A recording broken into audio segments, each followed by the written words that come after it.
आपने मुझसे वादा किया था कि अगर मेरी पोजीशन आई तो मैं जो मांगूंगा आप मुझे वो देंगी। अब आप मना कर रही हैं। कहानी में आगे बढ़ने से पहले अगर आपने अभी तक हमारे यूट्यूब चैनल को सब्सक्राइब नहीं किया तो सब्सक्राइब कर दें। मैंने उस एयर को कहा, हाँ मैंने कहा तो था। मैं मानती हूं, लेकिन जो तुम कह रहे हो वो नहीं हो सकता। मेरा नाम राबिया है, मेरी शादी हो चुकी है। मैं एक गांव में अपने शोर के साथ रहती हूँ। मेरा शोर एक सरकारी मुलाजिम है, लेकिन उसकी मुलाजमत दूसरे शहर में है, इसलिए उसे निकली के सिलसिले में दूसरे शहर जाना पड़ता है। मैंने अपने शोर से कई बार कहा कि आप कोई और जॉब ढूंढ ले। हमारी नई नई शादी हुई है और मेरा इस तरह आपसे दूर रहना मुझे अच्छा नहीं लगता, और अभी तो हमारी नई नई शादी हुई है।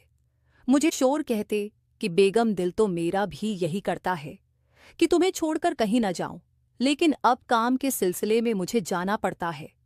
मेरी शोर ने कई दफ़ा अपना तबादला करवाने की दरख्वास्त भी दी, लेकिन कोई फ़ायदा न हो सका। इसलिए मेरे शोर हर महीने बाद घर आते हैं। मैं घर पर अकेली ही होती हूँ और बोर होती रहती हूँ। मैं खुद पढ़ी लिखी हूँ, इसलिए मैंने घर में एक ट्यूशन सेंटर खोल रखा है, जहाँ मैं 8वीं जमात से लेकर 10वीं जमात के बच्चों को पढ़ाती हूँ। मेरे ट्यूशन सेंटर में मोहल्ले के तमाम बच्चे और बच्चियाँ आती हैं। इस तरह मैं बच्चों को पढ़ाकर वक्त गुजारी भी करती हूँ और पैसे भी कमा लेती हूँ। एक दिन मामूल के मुताबिक बच्चों को पढ़ा रही थी कि दरवाजे पर दस्तक हुई। मैं बाहर गई तो गांव के चौधरी साहब आए थे। वो अपने बेटे के साथ लाए थे। मैंने चौधरी साहब को बैठक में बिठाया और उनके लिए चाय बनाई। चौधरी साहब ने मुझे कहा, बेटा आज तुम्हारे लिए एक काम लाया हूँ। तुम बहुत पढ़ी लिखी हो और गांव के सब बच्चों को पढ़ा रही हो, ये बहुत अच्छी बात है। मैं बहुत खुश हूँ।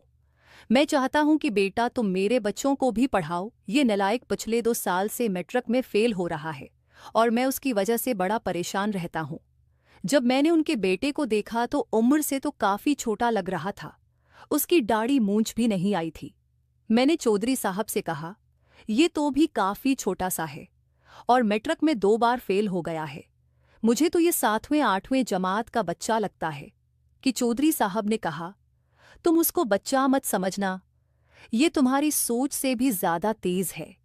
मैंने कहा, चलो ठीक है, मैं अपनी पूरी कोशिश करूंगी। अगले रोज से अजीर ने एकेडमी आना शुरू कर दिया।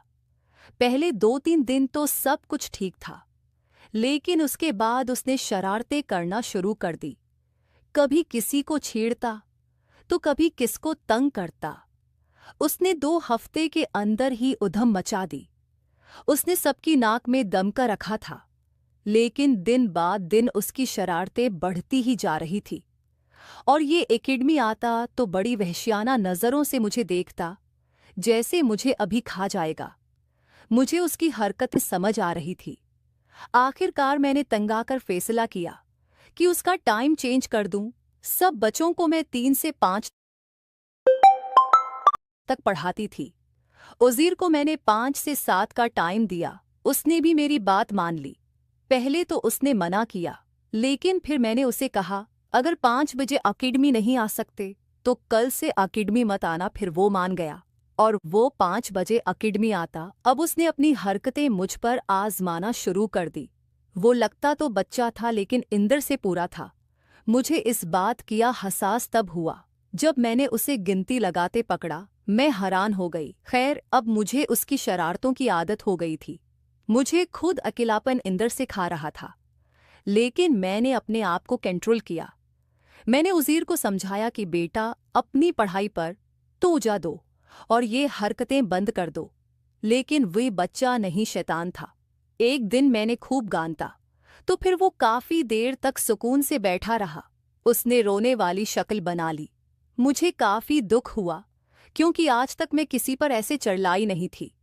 फिर मैंने उज़ीर को कहा, देखो मैं तुम्हें शरारतें करने से मना नहीं करती, लेकिन एक लिमिट होती है, तो तुम अपनी लिमिट में रहा करो। मेरे सब पता है तुम क्या चाहते हो। मैं कोई बच्ची नहीं हूँ जो समझ न सकूं। तुम पढ़ाई में भी ज़ीरो हो और ऊपर से ये हरकतें। इतने में उज़ीर ने कहा, टीचर अगर मैं पर्सनों के टेस्ट में फल मार्क्स ले आया तो फिर तुम मुझे नालायक नहीं कहोगी। मैंने दिन में सोचा अच्छे मार्क्स और ये हो ही नहीं सकता। मैंने कहा, ठीक है उज़ीर, अगर तुम जीते तो मैं तुम्हें नालायक कहना छोड़ दूंगी और इस दिन कोई पढ़ाई नहीं करूंगी। तुम जो चाहे कर लेना, वो दिन तुम्हारा होगा। उज़ीर ने हामी बढ़ ली। 2 दिन तक उसने कोई शरारत न की, पढ़ाई में मगन रहा। मैं देख के हैरान थी, लेकिन मैंने सोचा उसने 2 दिन हैं, मैं क्या ही कर लेना है। लेकिन मैं हैरान तब हुई जब एक शाम वो पढ़ने के लिए आया। मैं अपनी कमरों में बैठी टीवी सीरियल देख रही थी। उसने आते साथ मुझे टेस्ट दिखाया और कहने लगा, टीचर मैंने कहा था न। मैंने जब टेस्ट देखा तो हैरान हो गई। मैंने कहा, जरूर तुमने चीटिंग की होगी। तो कहने लगा, नहीं टीचर, आप चाहें तुम मुझसे सिन भी सकती हैं। मैंने उसे 2-4 सवाल सुने और उसको वाकई ही आता था।